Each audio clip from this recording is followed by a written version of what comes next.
పురాణాల ప్రకారం పాండవులు 14 సంవత్సరాలు వనవాసంలో ఉన్నప్పుడు శ్రీకృష్ణ భగవానుడు తన విగ్రహాన్ని ప్రతిరోజు పూజించడానికి వారికిచ్చారు.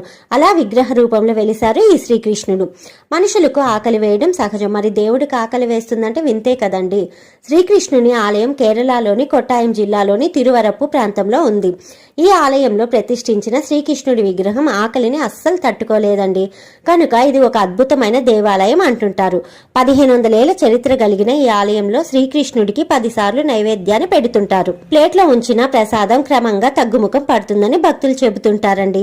శ్రీకృష్ణుడు తన మేనమామ కంసుడి సంహారం అనంతరం చాలా ఆకలితో ఉన్నాడని, అదే విధంగా ఈ ఆలయంలో భగవంతుని విగ్రహం ఆకలికి అస్సలు తట్టుకోలేదని అంటుంటారు.